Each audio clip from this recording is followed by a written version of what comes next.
الحمد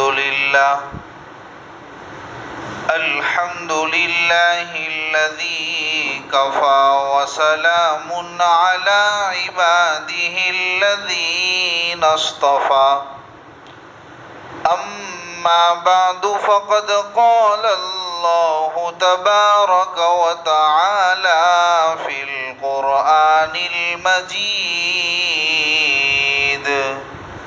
والفرقان الحميد. أعوذ بالله من الشيطان الرجيم.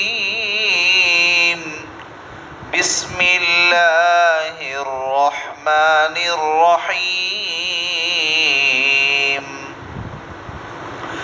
يومئذ تحدث أخبارها بأن ربك أوحى لها. صدق الله العظيم. بزرگان محترم، میرے نوجوان ساتھیوں،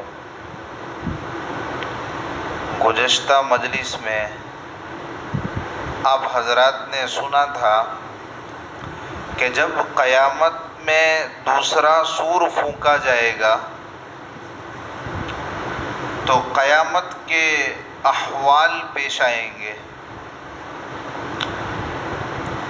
جس میں اس سور پھونکنے کے نتیجے میں اس سور پھونکنے کی آواز اتنی بھیانک اور خطرناک ہوگی کہ زمین کے نیچے جو بھی چیزیں دفن ہیں، چاہے وہ دفینے ہوں، خزینے ہوں، معدنیات ہو، کانیں ہوں، سونے چاندی کی، وہ سب زمین باہر پھینک دے گی، اور زمین میں دفن مردے وہ بھی باہر آ جائیں گے. اور اس صورت میں جو بنیادی بات بیان کرنی ہے، جو آپ نے پس منظر میں سنی تھی کہ مشرکین مکہ قیامت کے وقوع کا انکار کرتے ہیں اور موت کے بعد دوبارہ زندہ ہونے کا انکار کرتے ہیں، یہ حقیقت آج آپ کے سامنے بیان کی جائے گی کہ جب دوسرا سور پھونکا جائے گا اور یہ احوال پیش آئیں گے، پھر اللہ تبارک و تعالیٰ اس کے بعد سارے انسانوں کو زندہ کر کے ایک نئی زندگی دیں گے. اور یہی مشرکین مکہ کو جواب ہے کہ بھئی اس زندگی پر انسان کا سب کچھ ختم نہیں ہو جاتا، بلکہ اس زندگی کے بعد ایک مستقل زندگی ہے. اللہ موت کے بعد دوبارہ سب کو اٹھائیں گے. مشرکین مکہ تو اعتراض کرتے تھے، قرآن کریم میں ان کے اعتراضات کا کافی جگہوں پر تذکرہ ہے اور اللہ نے مختلف انداز میں جواب دیا ہے. ان کا اعتراض تھا اَإِذَا مِتْنَا وَكُنَّا تُرَابًا وَعِظَامًا أَإِنَّا لَمَبْعُوثُونَ. جب ہم ہڈیوں میں تبدیل ہو جائیں گے اور ہم مٹی میں مل جائیں گے، اس کے بعد بھی دوبارہ زندہ کیے جائیں گے. یہ سمجھ میں نہیں آتا کیسے دوبارہ زندہ ہوں گے. تو ان کا یہ اعتراض تھا. سب سے پہلا تو ان کے اعتراض کا یہ جواب ہے کہ بھئی اللہ کے لیے دوبارہ زندہ کرنا کوئی مشکل کام تھوڑی ہے، یہ تو بہت زیادہ آسان ہے. اس لیے کہ مشرکین مکہ اس بات کا تو اعتراف کرتے ہیں، اس کو تو مانتے ہیں کہ کائنات کا وجود، انسان کا وجود اللہ ہی نے کیا ہے. تو جب آپ کائنات کے وجود کو، انسان کے وجود کو، ابتدائی مراحل کو جب مانتے ہو تو پھر موت کے بعد دوبارہ اللہ کو پیدا کرنے کو کیوں نہیں مانتے ہو؟ اس سے آپ کو کیوں بدہضمی ہوتی ہے؟ آپ کو اشکال نہیں ہونا چاہیے. اور ویسے بھی انسان ذرا عقل سے سوچے کہ کوئی چیز از سرے نو بنانا ہو، نئے سرے سے اس کو بنانا ہو تو تھوڑا مشکل ہوتا ہے، لیکن ایک چیز ایک مرتبہ بن گئی، اس کا سیمپل آپ کے سامنے موجود ہے، اس کا خاکہ آپ کے ذہن میں ہے، تو پھر اس کو دوبارہ بنانا اتنا مشکل نہیں ہوتا ہے۔ تو اللہ نے تو انسان بنا دی، انسان کو بنا دیا، کائنات کو بنا دیا، اب سب کو ختم کر کے پھر اللہ کو دوبارہ انسانوں کو زندہ کرنا ہو تو یہ اللہ کے لیے کچھ بھی مشکل نہیں ہے، اللہ دوبارہ زندہ کریں گے۔ تو مشرکین مکہ کو اس آیت کے اندر جواب دیا گیا۔ اللہ تبارک و تعالیٰ نے آیت مبارکہ کے اندر فرمایا یومئذ تحدث اخبارہا، قیامت کے احوال چل رہے تھے، ایک سخت ترین حالت جو قیامت میں پیش آنے والی ہے وہ یہ ہے کہ قیامت کے دن زمین اپنے سارے واقعات، ساری خبروں کو بیان کر دے گی، برملا علانیہ، سب کچھ جو ریکارڈ اس نے آج تک جمع کیا ہے وہ سب کا سب قیامت کے میدان میں زمین بیان کر دے گی۔ زمین یہ CID ہے، زمین یہ اللہ کا جاسوس ہے، ہماری ہر حرکت پر زمین کی نظر ہے، ہمارے ہر قول پر زمین کی نظر ہے کہ ہم زمین کے کس خطے پر، کس ٹکڑے پر کیا کیا گل کھلا رہے ہیں، کیا کیا اعمال کر رہے ہیں۔ اچھے اعمال پر بھی زمین کی نظر ہے، برے اعمال پر بھی زمین کی نظر ہے، لہذا زمین سے ذرا بچ کے رہو۔ اللہ چوکنا کر رہا ہے اس آیت کے اندر کہ بے فکر نہ ہو جائیے، غافل مت ہو جائیے۔ تم ادھر ادھر دیکھتے ہو، کوئی گناہ کرنے سے پہلے کوئی دیکھ تو نہیں رہا ہے، میرے ابا، میرا بیٹا، میرے بڑے، میرے چھوٹے مجھے دیکھ تو نہیں رہا، کوئی نہیں دیکھ رہا ہے تو گناہ آپ دھڑلے سے کر لیتے ہو۔ ارے بھائی، جس جگہ پر کر رہے ہو گناہ وہ کسی نہ کسی زمین کے کسی حصے پر تو گناہ کریں گے، زمین کے کسی ٹکڑے پر تو گناہ کرو گے، اور کوئی نہیں دیکھ رہا ہے تو اللہ تو دیکھ رہا ہے۔ لیکن چونکہ اللہ کے دیکھنے کے بارے میں ہم غفلت میں ہیں تو ہم لوگوں کو دیکھتے ہیں کہ لوگ تو نہیں دیکھ رہے، تو اللہ نے یہاں ہم کو متنبہ کیا ہے، چوکنا کیا ہے کہ بھئی غافل نہ رہیو، چوکنا رہیو۔ زمین یہ ساری کی ساری چیزیں ریکارڈ کر رہی ہے اور میدان قیامت میں سب چیز کما حق کہو تفصیل کے ساتھ بیان کر دے گی کہ فلاں انسان نے فلاں گناہ کیا تھا۔ حدیث پاک میں آتا ہے کہ کیا خبر دے گی، ہم نے، انسان نے جس خطے پر جو گناہ کیا، اچھا کام کیا ہے تو پھر زمین شہادت دے گی، گواہی دے گی کہ فلاں آدمی نے فلاں تاریخ کو، فلاں وقت میں، فلاں دن میں، فلاں حصے پر یہ ثواب کا کام کیا تھا، اور گناہ کیا ہوگا تو گناہ کی تاریخ، دن، وقت سب کچھ بیان کر دے گی۔ لہذا زمین کو ہلکے میں نہ لیجیے۔ اچھا، کچھ لوگوں کو یہ اعتراض ہو سکتا ہے زمین کیسے بولے گی، زمین کیسے خبریں بیان کرے گی، زمین تو جمادات میں سے ہے، بے جان چیز ہے، پتھر اور مٹی کا مجموعہ ہے، زمین کیسے بولے گی؟ بھئی جس اللہ نے ہمیں یہ انسان بنایا، اعضاء دیے اور اعضاء میں سے زبان کو بولنے کی صلاحیت دی، زبان کس کی مخلوق ہے، کس کی بنائی ہوئی ہے؟ اللہ کی بنائی ہوئی ہے۔ زمین بھی اللہ کی بنائی ہوئی ہے۔ اگر اللہ زمین کو قوت گویائی عطا فرما دے، بولنے کی صلاحیت عطا فرما دے تو اس میں کون سی اشکال والی بات ہے؟ اللہ زمین کو بولنے کی صلاحیت عطا فرمائیں گے اور زمین بولے گی۔ حضرت مولانا اشرف علی صاحب تھانوی رحمۃ اللہ علیہ ایک مرتبہ ریل گاڑی میں سفر کر رہے تھے۔ ایک آدمی نے ان سے سوال کیا کہ مولانا صاحب، قرآن میں آتا ہے کہ قیامت میں تو ہاتھ بولے گا، قیامت میں تو پاؤں بولے گا، تو بھئی کیسے بولے گا؟ ہاتھ میں زبان تھوڑی ہے، پاؤں میں زبان تھوڑی ہے، وہ کیسے بولے گا؟ سمجھ میں نہیں آتا۔ مولانا صاحب نے کہا بھئی زبان میں بھی زبان تھوڑی ہے، زبان جو بول رہی ہے تو یہ کمال زبان کا تھوڑی ہے۔ کہنے کا مطلب یہ تھا زبان میں جو زبان ہے اور بولنے کی جو صلاحیت ہے وہ اللہ نے رکھی ہے، تو زبان بول رہی ہے. تو جو اللہ زبان کو بولنے کی صلاحیت دے سکتے ہیں تو وہ زمین کو بھی بولنے کی صلاحیت دے سکتے ہیں.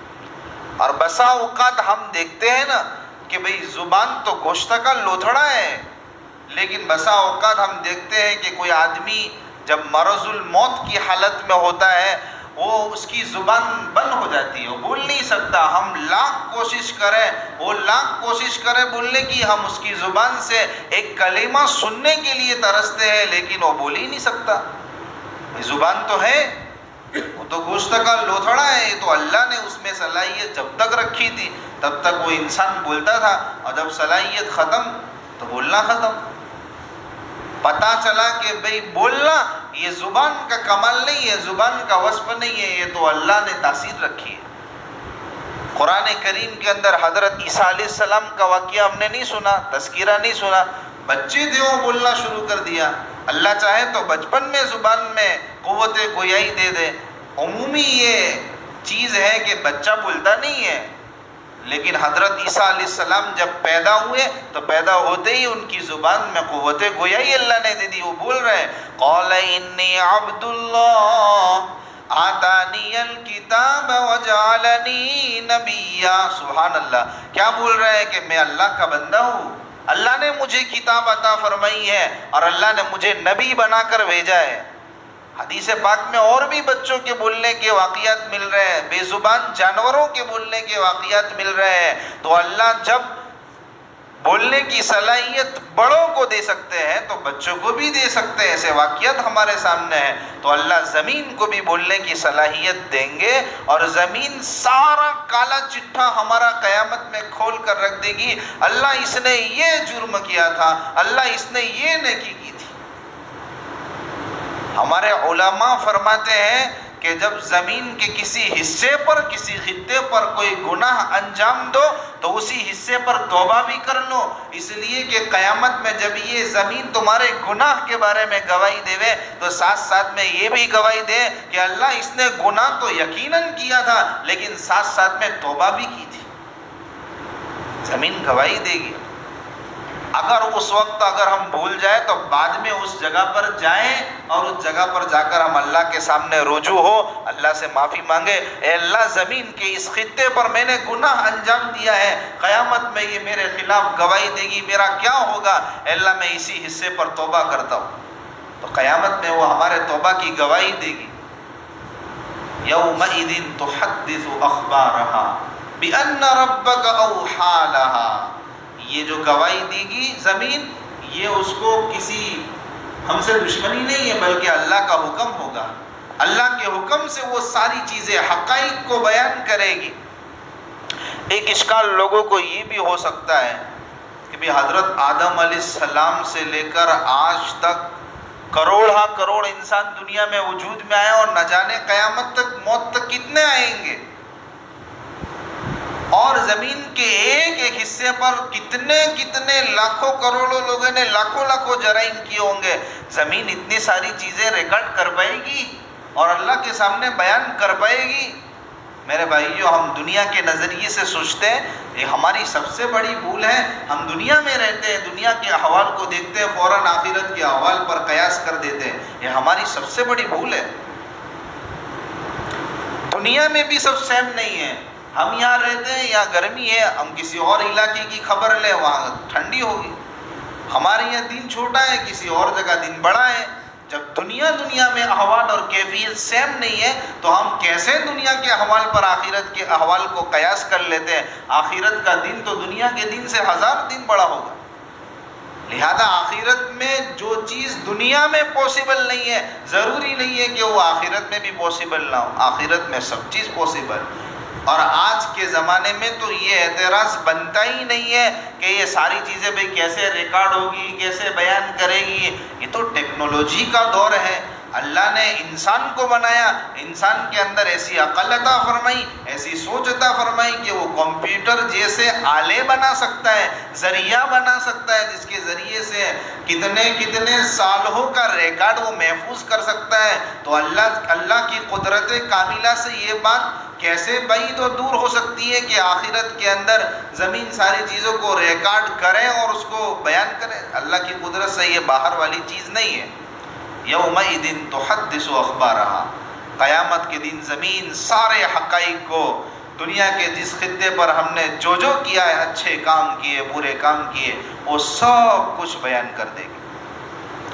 ایک اعتراض لوگ یہ بھی کر سکتے ہیں کہ بھئی زمین تو اس میں احساس کی صفت کہاں، اس میں شعور کہاں ہے بھئی، اس میں زندگی کہاں ہے؟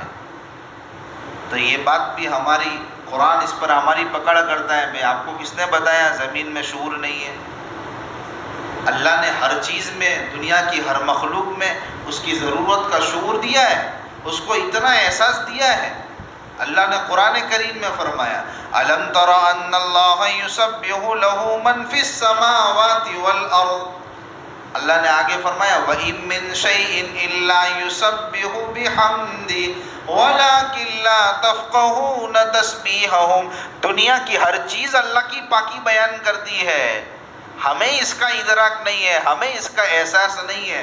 یہ درخت، یہ پتھر، یہ باغ، یہ زمین، ہر چیز اللہ کی پاکی بیان کرتی ہے، ہم اس کو سمجھ نہیں سکتے، یہ الگ بات ہے۔ اللہ نے قرآن کریم میں پتھر کے بارے میں فرمایا وَإِنَّ مِنَ الْحِجَارَةِ وَإِنَّ مِنْهَا لَمَا يَهْبِطُ مِنْ خَشْيَةِ اللَّهِ، پہاڑوں کی جہاں چیزیں بیان کی وہاں ایک بیان کیا وَإِنَّ مِنْهَا لَمَا يَهْبِطُ مِنْ خَشْيَةِ اللَّهِ، کہ اللہ کی خشیت سے، اللہ کے خوف سے پتھر بھی لڑک جائیں گے۔ تو بھئی کیا ہے، پتھر حرکت کرے لڑکے اللہ کے خوف سے، مطلب اس میں حرکت ہے، اس میں شعور ہے، اس میں احساس ہے۔ پہاڑ کے بارے میں اللہ نے فرمایا لو انزلنا هذا القرآن على جبل لرأيته خاشعا متصدعا من خشية الله، اگر ہم نے قرآن کو پہاڑ پر نازل کیا ہوتا تو پہاڑ بھی مارے خشیت کے، اللہ کے ڈر سے جھک جاتے۔ تو بھئی پہاڑ میں بھی اللہ نے شعور رکھا ہوگا جبھی تو۔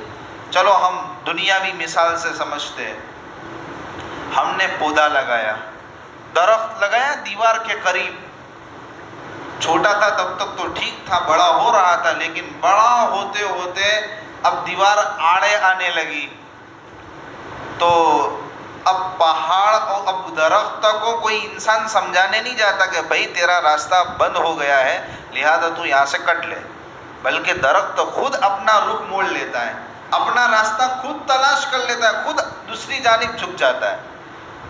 کوئی درخت کو سمجھانے نہیں گیا تھا، یہ سمجھ، یہ شعور اس کے پاس کہاں سے آیا؟ اللہ نے اس کو اس درجے کا شعور اور احساس عطا فرمایا کہ بھئی اب روڑا آ گیا ہے، اب آڑ آ گئی ہے، اب مجھے اس سے مقابلہ نہیں کرنا بلکہ اپنا راستہ خود تلاش کر لینا ہے، اپنا رخ خود موڑ لینا ہے۔ پتہ چلا کہ بھئی دنیا کے اندر کوئی بھی چیز ایسی نہیں ہے، اللہ کی کوئی مخلوق جس میں شعور نہ ہو، کسی نہ کسی درجے میں شعور ہوتا ہے، زندگی ہوتی ہے، وہ اللہ کی پاکی بیان کرتی۔ لہذا یہ اعتراض بھیجا ہے کہ زمین قیامت میں ہمارے خلاف گواہی دے گی، اور یہ کیسے پاسبل ہے؟ اب آخری ایک اعتراض، زمین گواہی دے گی تو بھئی دنیا میں کسی انسان کے خلاف گواہی دی جائے تو دو طرح کی چیزیں پاسبل ہے کہ بھئی گواہی تو جھوٹی بھی ہو سکتی ہے، سچی بھی دی جا سکتی ہے، تو زمین کے بارے میں کیا گارنٹی کہ بھئی وہ ہمارے بارے میں سچی گواہی دے گی؟ جھوٹی بھی تو گواہی دے سکتی ہے، تو یہ پیمانہ کیوں؟ بھئی زمین جھوٹی گواہی کیوں دے گی، پہلے یہ بتاؤ۔ اور یہ کہ جھوٹی گواہی دینے کے اسباب دو ہو سکتے ہیں، دو کے علاوہ نہیں ہو سکتے۔ جھوٹی گواہی انسان دنیا میں کیوں دیتا ہے؟ ایک تو پہلی وجہ یہ ہے کہ جس کے خلاف گواہی دے رہے ہو اس سے اس کو عداوت ہے، دشمنی ہے، لہذا وہ اپنی دشمنی نکالنے کے لیے کہ اس کو سزا ملے، وہ بھگتے، اس لیے اس کے خلاف کورٹ میں گواہی دیتا ہے تاکہ اس کو سزا ملے۔ زمین کو ہم سے کیا دشمنی بھی؟ زمین کو ہم سے کوئی دشمنی نہیں، بلکہ زمین کے بارے میں تو ہم کہتے ہیں وہ تو ہماری ماں ہے، ماتر بھومی ہے، اور ایک ماں اپنی اولاد کے خلاف گواہی دے یہ تو سمجھ سے پرے ہے۔ لہذا زمین ہمارے خلاف اس لیے گواہی دے کہ وہ ہماری دشمن ہے، یہ چیز نہیں ہو سکتی۔ اور دوسرا، انسان کے خلاف آدمی کیوں گواہی دیتا ہے؟ اس لیے کہ بھئی اس کو تو اس سے کوئی پرابلم نہیں ہے، لیکن اس کے اوپر کوئی صاحب اقتدار آدمی ہے، اس کا پریشر ہے، وہ اس کے دباؤ میں آ کر اس کے خلاف گواہی دیتا ہے اور اس کو سزا ملتی ہے۔ تو بھئی زمین کو ہم سے کوئی دشمنی نہیں، اور زمین کو حکم کون دے رہا ہے کہ بھی ساری چیزیں بیان کر، خبریں بیان کر، قیامت تک جو بھی ہوا سب ریکارڈ میرے سامنے بیان کر تفصیل کے ساتھ؟ کون دے رہا ہے؟ اس کے پیچھے کون سی طاقت ہے؟ کون صاحب اقتدار ہے؟ میرے بھائیو، اللہ ہے۔ تو اللہ کو ہم سے کیا دشمنی ہے؟ اللہ تو یہاں فرما رہے ہیں بِأَنَّ رَبَّكَ أَوْحَىٰ لَهَا، یہاں رب کا لفظ فرمایا کہ پروردگار، اللہ نے ہمیں پالا پوسا بڑا کیا، نعمتیں عطا فرمائی، راحتیں دی، وہی اللہ ہماری ساتھ دشمنی رکھے؟ ایسا کیسے ہو سکتا ہے؟ پاسبل ہے؟ اللہ نے جس نے ہمیں محبت کی، اور دنیا میں ماں باپ محبت کرتے ہیں تو ماں سے تو 70 گنا زیادہ اللہ محبت کرتے ہیں۔ اللہ کو اگر ہم سے دشمنی ہوتی تو اللہ دنیا میں بھیجتے کیوں؟ اللہ نے دنیا میں بھیجا ہے، ساری سہولتیں، راحتیں، نعمتیں دی، مطلب اللہ کو ہم سے کوئی پرسنل دشمنی نہیں ہے کہ اللہ زمین کو مجبور کرے کہ بھئی اس کے خلاف گواہی دو تاکہ اس کو میں جہنم کی سزا دوں، عذاب دوں۔ بھئی یہ چیز بھی پاسبل نہیں۔ پتہ چلا کہ نہ زمین کو دشمنی ہم سے ہے، نہ زمین کے مالک کو ہم سے دشمنی ہے، یہ تو ہم ہیں۔ اللہ قرآن کریم کے اندر فرماتا ہے کہ بھئی اللہ تبارک و تعالیٰ قرآن کریم میں فرماتا ہے کہ بھئی ما یفعل اللہ بعذابکم ان شکرتم وآمنتم، اگر تم ایمان لے آؤ اور شکریہ ادا کرو تو اللہ کو تم کو عذاب دینے میں کوئی دلچسپی نہیں۔ اللہ تم کو عذاب دے کے کرے گا کیا؟ اللہ کو عذاب دینے سے کوئی دلچسپی نہیں ہے۔ یہ تو ہم ہیں کہ ہم اپنے کرتوتوں کے نتیجے میں اللہ کے عذاب کو دعوت دے رہے ہیں، اللہ کے عذاب کے حقدار بن رہے ہیں۔ تو آج کے درس قرآن کا سبق یہی ہے، خلاصہ یہی ہے کہ اپنی زندگی چوکنا ہو کر گزاریے، غفلت میں نہ گزاریے۔ یہ مت سوچیے کہ کوئی دیکھ رہا ہے کوئی نہیں دیکھ رہا ہے، کوئی دیکھتا ہو نہ دیکھتا ہو، میرا اور آپ کا اللہ ہر وقت دیکھتا ہے۔ اگر ہم اللہ سے غافل ہیں تو کم سے کم زمین سے تو ڈریے، زمین سے تو چوکنا رہیے، وہ تو ہر چیز ریکارڈ کر رہی ہے۔ اللہ تبارک و تعالی ہم سب کو کہنے سننے سے زیادہ عمل کی توفیق عطا فرمائے۔ صدق اللہ علیہ وسلم۔